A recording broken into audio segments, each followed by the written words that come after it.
Any thoughts generally before I jump in? Kafui, the speaker, is a historian, and he's an asset to the country.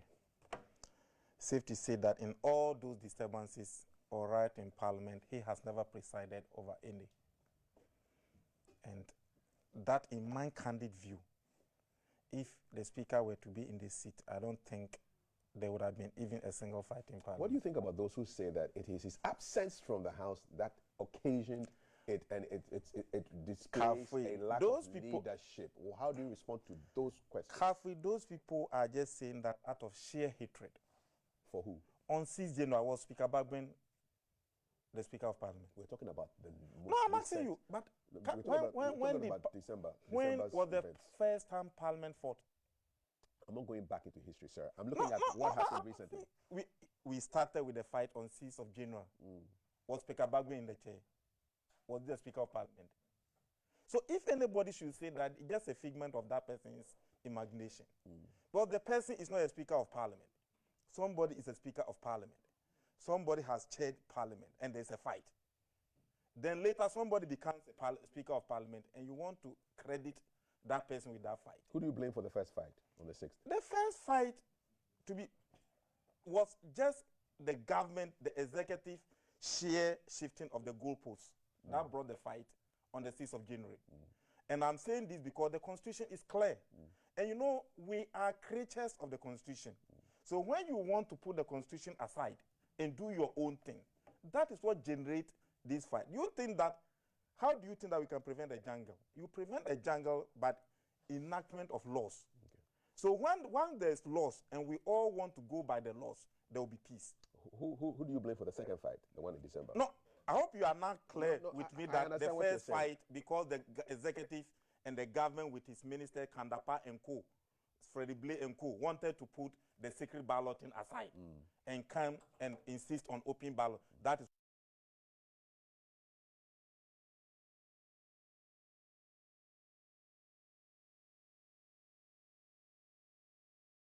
the second abortive fight. Which one is that one? You remember when we came to the approval process of the budget on the 26th of November itself. Yeah. That one, the majority, the governing majority itself, walked out of the Parliament. Will you blame Speaker Gbagbin of that one too? Was there a fight there? No, there was. There was mere chaos. When you see ruling MPs, governing party, oh, I want to agree, then they walk out. All of this, they walk out. Do you credit Speaker Gbagbin with that one too? No. You see, Gbagbin is somebody who is a principle man, and who always want to apply the principle to the latter. And when laws go against you, that's why there's a saying, I can offend you with translate. When it goes against you, then that one you feel that it's very painful. When it goes against me, then you say it's very sweet. You see, on that 26th, when Gbagbin was in the chair, he was going to make sure that justice prevailed. And if you had gone with the vote on that day, the ruling government realized that they were going to lose. So they shouted that somebody was in the public gallery. And because of that, that became an issue. And they walked out. And they walk out. And in walking out, they walk out with confusion, commotion. This. Okay, how about the last fight for the? Then you come to the third fight. The third fight that you are talking of. On that fateful day, what brought it? What brought it was that the budget was rejected on the 26th when the majority walked out. Then on the 30th, that's 3 days later, on Tuesday, on that same 26th, the governing party held a press conference and promised that they were coming with their speaker, and they knew the right honorable speaker will not be in the chair, and they will come with their speaker on Tuesday, and they will reinstate the budget. And when they came there, who was in the seat? So when they came, the first deputy speaker, when they said they were coming with their speaker, we were waiting to see who their speaker was. Who was he? And truly, the speaker went on medical leave in Dubai, which was known to both of us. And it was not only the speaker who was due to go on the medical leave. The speaker was to go to the medical leave with the majority leader. And we knew the two were to go to Dubai on the sick leave. But because of that press conference that the majority leader and his team did, oh, we'll come with our speaker and we'll reinstate the budget. So he even had to defer his own medical decision. But the speaker went. So on Tuesday 30th, they came with the first deputy speaker. And when they came with the first deputy speaker, they reinstated the rejected budget. And they came under Order 51 and 2. And the following day, on Wednesday, which was the 1st of December, 2021, the minority side, we also said, if this is what you did yesterday, then today we are also coming to do same. We did say. And the speaker preliminary objection was that, oh, you should have notified me by the standing orders that you were coming to bring a motion for rescission. Because you didn't do that, anyway, I grant it, go ahead. The motion was moved by Haruna Idris, seconded by Mama Yariga. Then debate ensued. The speaker said 1-1. Then we said, Haruna Idris said, no, Mr. Speaker, can't you make it 2-2? The first deputy speaker agreed. So it was 2-2. Then 2-2 means Mutaka and Dominic Ayeni on our side. Then Abu Jinapo and Ambrose Derry on their side. Then they debated. The debate was concluded. And when the debate was concluded, we in the minority were in majority. So if the speaker had put the question, the first deputy speaker had put the question, we would have carried the day. So sensing that, the speaker said, I'm coming to give my ruling. That means, once a debate, a motion has been moved and seconded, and debate ensued, and the debate is concluded, it is not the property of the House. You cannot give your ruling. You could have done that at the onset of the moving of the motion. But he did it. By refusing. Okay. So once he refused that one, there was a mere confusion. All right. Then he suspended the House. Okay. Then we said the following day, we were coming to make sure that, but when we came, the clerks, the technical team, you know, civil servants in Ghana are always civil servants. They are very technical. They, even when the day that they came to reinstate the budget, when they, on TV, when they said the clerks should count the number of people in the chamber, how many people were counted? You tell me. The clerk counted and told him, Mr. Speaker, they are 137. Then the speaker said, the speaker wanted the clerk to count him, but the clerk refused to count the speaker. So the clerk, they said, oh, count it. He counted and said, Mr. Speaker, they are 137. Then the speaker himself said, okay, they are 137, but I have counted myself. Why did the clerk refuse to count the speaker? You tell me. Because it's unlawful for the speaker to be counted as part of quorum. Ghanaians and those who are blaming Speaker Gbagbin should avert their mind to this. You know, technically. So that sparked we want to get to the meat of. We want to get to 2022. You've given us a great. When you know the right thing and you are doing the wrong thing, do you blame somebody for that? So you've given us good background. And the clerks are those who have gone through the mail. So you trust the clerks?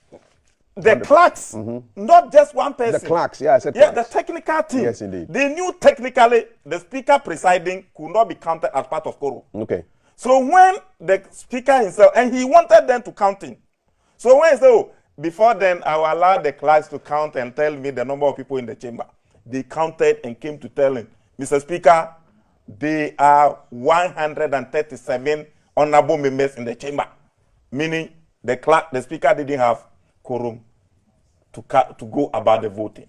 Then he said, okay, there are 137 members. But me, Joseph who's sitting here as MP for Bekwai, I count myself. So we are 138. Then who then is the speaker? You see, when you do this, and you know that our rules are very clear, you are generating confusion. But when you want to apply the rules, just as the technical team themselves had applied, there wouldn't have been any confusion. Then we move ahead. So this is the background to the confusion. Yes. That was the origination. Then you come to the main thing itself, the e-levy itself. Yes. When the government himself wanted to surprise Ghanaians, not we in minority, we are not in parliament on our own volition. we are messengers representing the good people who voted for us. So on that fateful day, when we were, for the whole week, you said we are going to be in the last week of Parliament from 17th, from 12th to 17th. And that on the 17th of December, we are going to go on recess. And therefore, we go on business committee, and you are presenting the business committee report. And you present the report of the appropriation bill. That we are rising on the 17th, and we'll pass the appropriation bill on the 17th. And you know, the electronic transaction levy, which is in short, ELV, is part of the business that the House will embark upon before going on recess. And you refuse to program it within the week. So it wasn't in the program? It was not in the program. Okay. Then I was the one who raised it. I asked the leader of the chairman of the committee, why are you saying that we are rising on the 17th? We are passing the Appropriation Act on the 17th. But the e-levy is not on the program. But the e-levy, you've not programmed it. What did he say? Why are you refusing to program it? So that at least by then I have spoken to some big men. What did the man say when you asked him the question? Yeah, I'm coming. Who said I should bring copy of the electronic transaction levy? Then they will read it and advise us on the way forward that we can build consensus. I said, okay, provided they bring it. We went there, they refused. Well, when I raised it, they say, oh, government is still consulting. Government is still consulting means that from Monday, government is consulting. And government has not programmed it within the week. So even if you are still consulting, then program it at least that on the last day it will be brought. Okay, and it wasn't programmed? It was not programmed. So you took offense, you took exception to that? We raised objection. Exactly. And it was unlawful. Okay. So when we talk of business statement, the business statement is a program of activities that Parliament will do on each day. Yeah. No, I appreciate the parliamentary education, but I want us to get to 2022 quickly. This is 2021. You yourself, you are refusing to bring the thing. This means you yourself, you are scared of it. Then you now bring it by other people addendum. Other people addendum. Yes, indeed. Other people addendum and say, oh, pass it under certificate of agency. Meanwhile, by then, before then, there was a standing agreement before us that, oh, MPP is going to Kumasi on their party conference. And therefore, they needed appropriation on that Friday. And we are told them that if you want the appropriation and the e-levy today, before you go to Kumasi, we are giving you signal that we disagree with the terms of the e-levy. Okay. And therefore, we'll go for direct voting. Then, and because of that, because when you succeed in that, you will still include it in the appropriation. If the e-levy finally is in the appropriation, then on that one too, we will vote. So they were scared of the vote. Then they said the majority leader agreed with the minority leader that they were suspending the e-levy and that we should pass the budget appropriation. Then later they will do consultations, and in due course, if there is consensus, then they will bring it. Then we said, okay, fine. So that is why we passed the appropriation, and nobody even in Ghana knew that the budget has been approved. Then why did you guys start fighting? Then after that, you see, when you want to make a U-turn, as if you are a smart person, that's where the fight are. Kafi, what I've told you, you've agreed that we should pass the appropriation budget. Then the e-levy, you have suspended it. Then you go to your conference and all those kind of. Then when we go on recess later, you re-engage and consult and come back to it. Then we pass the appropriation for you. Then after you getting the appropriation, you turn around to say that pass the e-levy, I need the e-levy too. And you, of course, you refused. Then we said bad faith. Then we told our finance committee that then start the disagreement in the committee meeting. So at the committee meeting, there was a vote. And out of the 24, one was a committee chairman, 12 NDC, 12 MPP. So on the 12 voted against the e-levy. And 12 for. And 12 voted for. That's the committee report. Then, because it is a committee, the chairman now had a casting vote. So the chairman, Honorable Kwaku, voted yes. So it was now 13 against 12. And you brought that so to by majority decision. And they took that one, that we should go on a certificate of agency.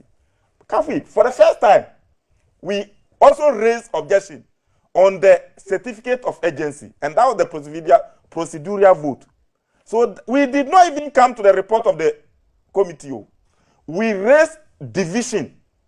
We challenged the vote on the procedural vote that we should pass the e-levy and a certificate of agency. We said, what is urgent about the e-levy? Government needs money quickly. Government had been giving about 98 to 99 billion to spend in 2022. So this 6.9 billion, if government doesn't get the 6.9 billion, Ghana will not collapse. After all, 2022, 2021, you spend 96 billion. 2020, you spend 70 billion. So if you are giving 99 billion, it is more than what you spend in 2021. So you were not happy with the certificate of agency? The certificate of agency is why we were voting. Exactly. It wasn't on the committee report. Then we were just trying to give them signal that this is what Ghanaians are feeling. And this is what Ghanaians are. Kafui, I'm a member of parliament too. So if we, those in that chamber, think that we are good enough to do everything without consulting Ghanaians, we will be deceiving ourselves. The e-levy was the most unpopular bill in the history of this parliament ever since I entered there. Because even you see MPs saying that, oh, if you sit there and this thing goes through, we are dead. But we cannot talk. Do the talking for us. MPs. So it was not like it was 138 against 137. Even if the e-levy was to be subjected to secret balloting, it will not get 20% of the chamber, of the vote. And that is why government itself was jittering. They will be doing this. Oh, I will bring it. I won't bring it. I will bring it. I won't bring it. And it's not enough for me to sit here and be telling you things that my colleagues on the other side have told me. But in short, in summary, we want to hear. It was the most unpopular, even at the fight. What do you mean? You get people on the other side say, if you sit there and this thing goes through, that's all. Because what happens in the chamber is a closed book. Once they subvert the rules and pass it. Are you saying some of the majority people were supporting you fighting their own people? Were they not fighting? Can you fight alone? You can fight alone. But it is not everybody in NDC who enjoyed the fighting. Neither is it everybody in MPP who enjoyed the fighting. Did you enjoy the fighting? Kafui, I was the one who was marking them. After everybody, it was division of labor. My duty was to sit there. If they say Kafui, then I look at your face to make sure it was truly Kafui who was coming. Then I mark you. So after the 38th person voted, then the first deputy speaker said, Lord, let me tell you, as soon as the first deputy speaker, second deputy speaker finished, to change me, then I will vote. So the people said, we will sit here. You presiding. This man will vote. Then he will come and change you. Then you go and vote. Where were you sitting? There. You had a good view? He said it. I'm quoting him. He warned. He told the chamber, the whole chamber. It was not in secret. Let me tell you, as soon as the first deputy speaker finished, he will come and change. Then I'll go and vote. So, he said it's in the hands. So when later the majority leader said, oh, Joe said was not going to vote, he was just going to take his medication, it was a lie. So what did you do? And when leaders of the country begin to start lying, then where's the future of the country? What did you do when you heard that statement? Members behind me said, look, they warned us, leaders, if you sit there, we heard what this man said, that this man will vote, then they will change, then he will go and vote. That one, we are telling you, will resist it. And that is where the chaos broke. By Kafui, we are all Ghanaians. So you think me, I'm not concerned about the progress of Ghana. If you are doing something that will benefit Ghana, explain, inform me. That is why democracy is not for the uninformed. Inform me. Reason with me. This is why I'm going to do, and this is why I want to do it. If it will help Ghana, do you think I will say no? That is what's going on. Let's build consensus. Are you surprised by the level of disappointment and disgust that Ghanaians have expressed by your behavior? No Ghanaian will endorse fight, like the speaker said. But Ghanaians were happy that the e-levy didn't go through. Are you aware of that? Were you happy that the e-levy was not passed? Am I the guest or you are the guest? Oh, no. It is a rhetorical question. I don't answer rhetorical questions. But on a more serious note, me, when I went to my constituency, they were jubilating that the e-levy was not passed. And even after that, let me tell you, the members of Economical Council met us. They met the majority. They met the speaker. They met the finance minister. They are meeting the executive. And they have a role to play in the governance of this country. What is the role? You see, when you see a Roman father, don't think that it's only theology that they went to learn. No. They are experts in governance. When you see Pentecost pastor, don't think that he just went to learn John 3:16. Some are experts in real estate, some are engineers, some are... So it's that they have resource pool of ideas that we need in this our government. But the mere fact that me have been voted for doesn't mean that I have a monopoly of knowledge that they shouldn't do. So now everybody is bringing their experience to bear. And when they met us, and we explained that, but why is it that you have all these things and you've not approached us? You know, we have, for the past few months, we have been on the view, we thought politics is for the politicians. We were not engaging them. And if we had been engaged, even government himself, if government himself had been engaging them, government wouldn't have brought this thing.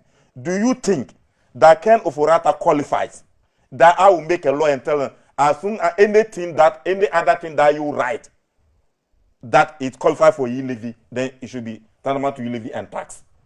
You bring a law like this and you say I should pass it on a certificate of agency. Halfway. Am I not educated?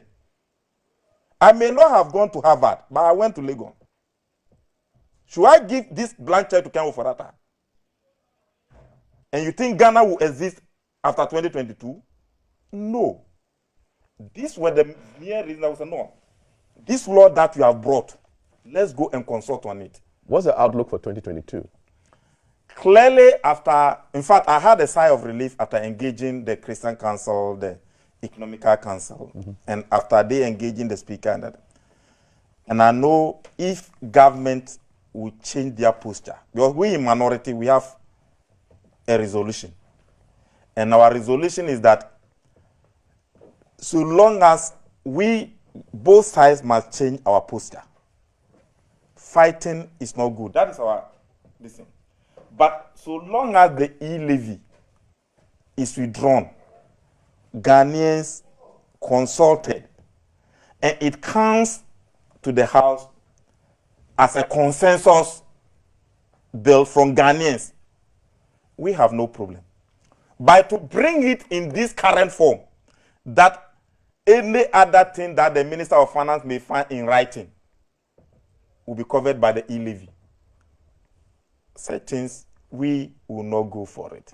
Let me hear what the people who are watching us are saying. I want to read a couple of the messages to you, and then we'll wrap up this conversation on the outlook for Parliament in 2022. My guest is the Member of Parliament for Banda, the Honorable Ibrahim Ahmed, First Deputy Minority Whip. And let me read your messages, because I have a feeling that your messages go plenty. Wow. Okay, let's see. So Bash Gambo from Tamale says, good morning. As a matter of fact, the second deputy speaker is the main cause of every brouhaha in Parliament. He exhibited gross indiscipline over the last months. It clearly tells us they are fighting for their party and Nanado and not for the government. 055-556-1034. More messages coming in. MPs fighting in the chamber. I wonder why they didn't fight over the purchase of their V8s and the increments in of their ex gratia. That's a rhetorical question. You can ask them. Or you want. Trisha says, politicians are all from one womb. It's a different story when they're in opposition. What I love about NDC, they are excellent propagandists. God is our help in all our needs. Is it true? Honorable Ahmed, are you good propagandists? Oh, no. You're not. We should not allow anyone to stand for parliamentary elections without a master's degree or PhD if you want the country to move forward. Wow. Those are some high levels that you are talking about. Honorable Speaker is speaking the truth. Let us do things as Ghanaians and stop copying blindly. Thank you very much. Bob Charles says, let the speaker know that action speaks louder than words. Beating his chest and touting his experience and international repute amounts to nothing if a parliament he's supposed to preside over is in flames. Bob Charles, Agbonto, New Baika, Oti region. I like that name, Agbonto. Let's see. Happy New Year. I believe this year's episodes will wow Ghana and beyond. I agree. Thank you very much. Perpetual says she's enjoying the program. We should keep it up. And somebody's talking about a man with 2 wives. We're not in that conversation. So I'll move away. I'm disappointed in the speaker and his attempt to justify the violence that took place in Parliament late last year. It was partly due to a failure of leadership, and he must share the blame too, says Yao in Accra. Benjamin says, I don't agree on what the MP said, that he executed his job very well and the best came out of it. He should admit that they have all gone wrong. Okay, keep them coming in 055 556 1034. Lots of messages. Muhammad Shafiu Husseini, Salam alaikum. Muhammad from Kaswa. Let the deputy know they are not contributing anything to support the COVID-19 vaccination. But you say you're talking about Volta region being the NDC stronghold. More messages. They are flowing like aqua. Please tell the MP to apologize to Ghanaians and stop justifying what they have done. Danny South Dayi. Is an apology in order? Are you going to apologize? If there will be apology, it will come from the head of the institution. But I think the head of the institution also spoke. Who is that? Who is the head? The speaker is the head of the institution. All right. Okay. But you won't apologize. NDC. Oh, Kafui, I told you my job was to make sure that the e-levy was not passed, and it was not passed. Okay. So you won't apologize. So should we apologize to Ghanaians for not passing the e-levy? No, they're fighting. The blues. We are talking about the blues. We don't like the blues. Dego, tell the Banda MP we don't deem them honorable anymore. Their actions are not honorable. People are saying that a lot. Gordon from Dan Suman. And Malik from Medina says, I feel disappointed with the fight because I don't think that this is a better way to go about. There's a better way to go about it instead of fighting. Monica says, when your salaries are doubled, and you're also giving 60,000 free car loan, did you fight? Were your salaries doubled, Honorable Ahmed? Oh, no. It wasn't doubled. And how much was the car loan? It's public knowledge now, it should be. Oh, the car loan was $28 million. $28 million shared amongst all of you. Exactly. Okay, all right. Okay, do the mathematics. Early morning mental. All right, 055-556-1034. More messages. Bismarck Dogbe. No wonder you're deputy minority. You're talking in favor of your party. We're all watching in the country. Mena says, let's refrain from the blame game. Let's move Ghana forward through the consultative approach. Is that likely to happen, Mr. Honorable Ahmed? 18th January is just 2 weeks away. What are what's the likelihood that you sit together and chat? Kafui, I know government will reason. I've told you the CSO, the Economical Council, Christian Council. A lot of people are on this in now. But you know, what needs to be done is excessive consultation that we proposed to government, and government agreed, which government made a U-turn and there was a fight. 18th January, if I were in government, by now, as a leader of the House, I would have called a meeting of the leadership for us to start the consultation. What has passed has passed. Let's see the way forward. Okay. We are in it together. We are in it together. And this is not the first time that a tax is coming and Ghanaians are opposed to it. You know, is that the form of opposition that has changed? VAT, you saw people on the street. Yeah. Now, because we have a very strong parliament, you see that people are not on the street, but the opposition is in parliament. So government should not think that it's only the 137 MPs in parliament who are opposed to it. We are acting based on the promptings from the fallout from the 275 council, including even MPP strongholds. Do you think the MPs are in an uncomfortable situation? No, they themselves are not in support of it. When they went for caucus meetings, some even chastised the finance and the road minister for even closing the road tolls, stopping the road tolls in their caucus meeting. But it's not public knowledge, so we can't. That's what I'm telling you. So I'm telling you for them to know that what they said there and what happened there, we know. So you don't go and blame yourself indoors and come out and be justifying the thing as if it is true. It's halfway. Honestly speaking, this bill, if we pass this bill in its current form and give to Ken Ofurata, he will collapse the rest of the business moguls in this country. This is a very emotional outburst. No, he has a track record. Where are his business competitors? Where is Parkway Sindum? Where is Kofi Amwabin? Where is Otabel? Where is Kobra Dufo? Why are you personalizing the conversation? I'm telling you, these are people that he was competing with. Where are they today? Now you finish the first class and you are coming to the second class business to collapse them. Who are the second class businesses? They are the rest, the few ones who are left, even including... Kafu, don't let us go there. No, we are there already. Anyway, I'm telling you that ties of transfer covered by e-levy. Any other mode determined by the Minister of Finance in writing. You think that's too much power? Master, he doesn't qualify to hold this code. Kind of for that you give him this, a blank check, and which business will survive after 2022? So the e-levy we are talking of is not just ordinary momo. Bank transfers. He sit there, and the man has already signaled that sitting from where he's sitting, he see about 500 and something billion in the digital space to tax, and you give him this knife. Oh, Kafui. Ghanaians should reason with us, and I know a lot of Ghanaians are reasoning with the minority. What's the best case scenario for the best? You see, minority. Best case scenario. The best case, I've told you, we are not in the fighting posture. The best case scenario is that let's go and apply the rules. Let's not change the constitution. This is what has held the country together from 1993 to date.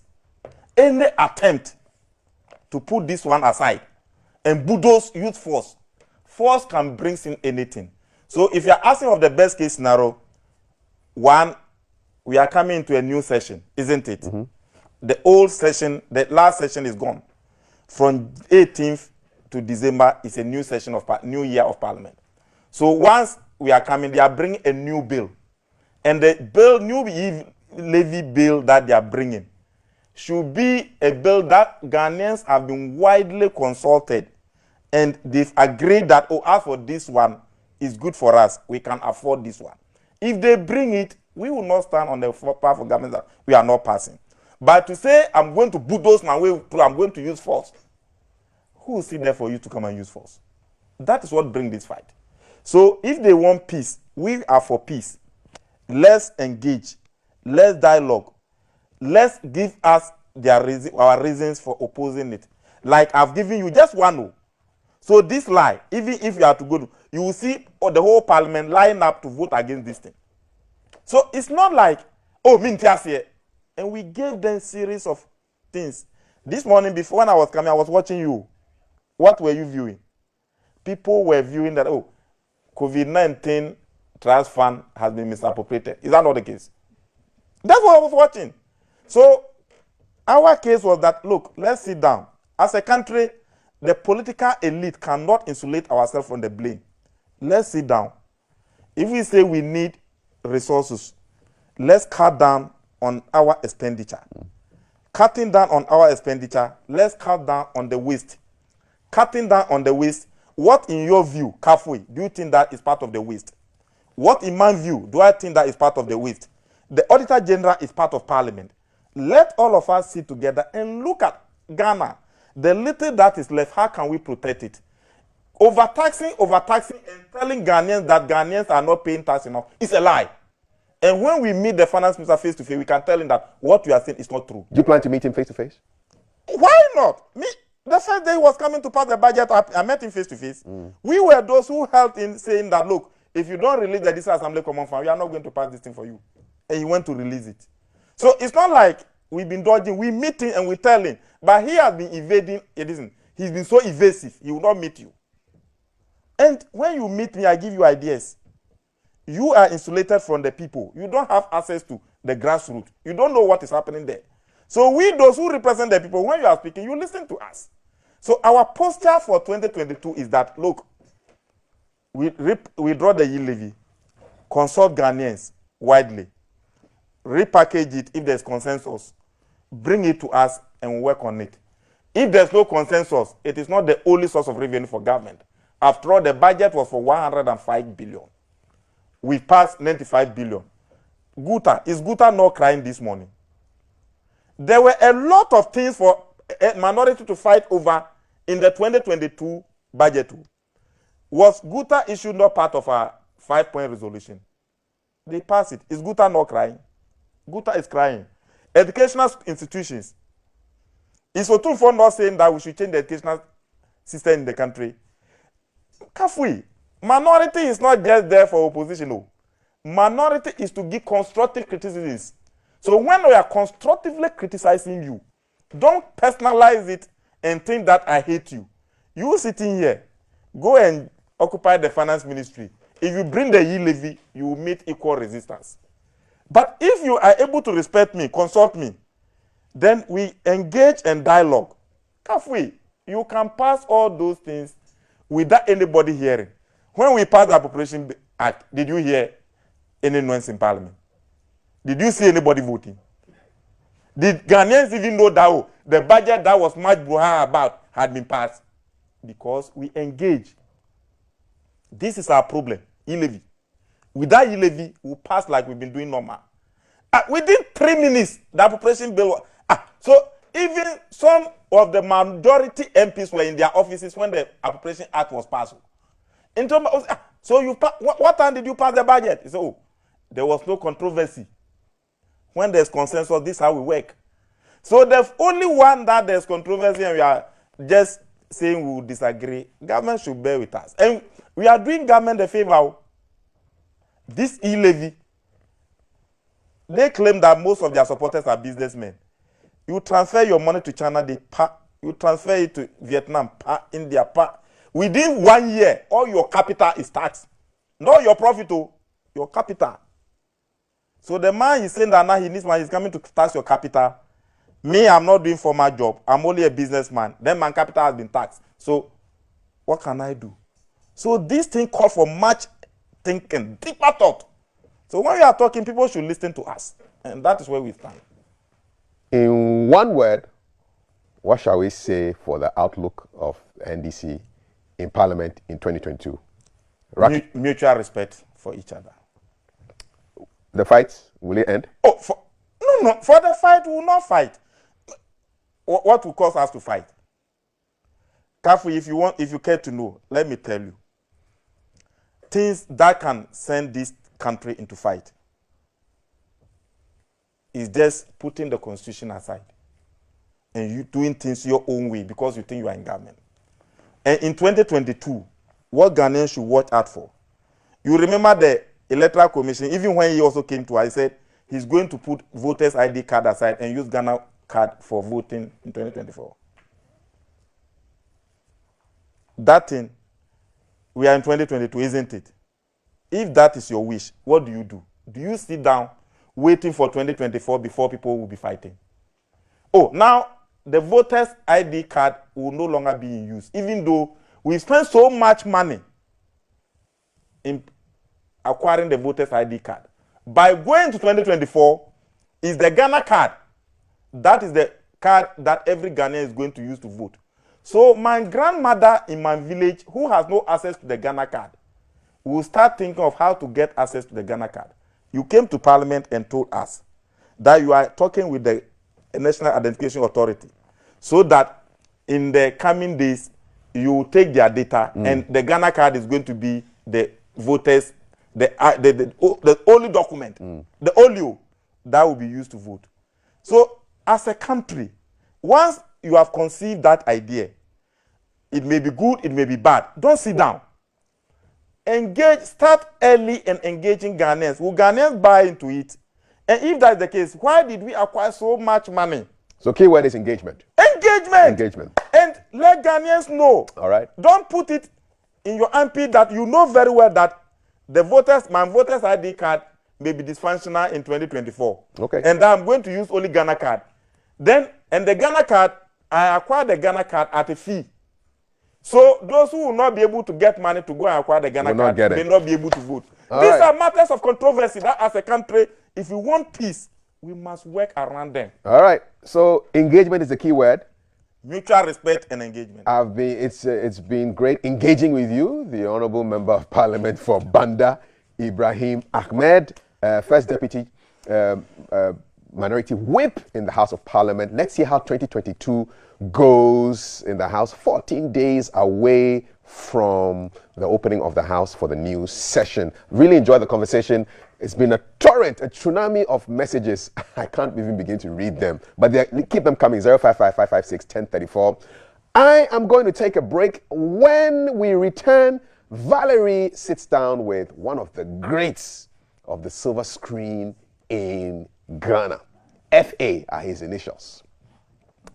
He's coming out right after this. Don't go anywhere. Good evening, ladies and gentlemen. Are you ready to have some fun? This is a tribute to Osibisa. Sancho, are you ready? Let's go. Dance the body music. Makes me feel so happy. Makes me feel so happy. Dance the body music. Music makes me happy. Hear the music play. Feel your body sway. Hear the DJ say, oh, what a day.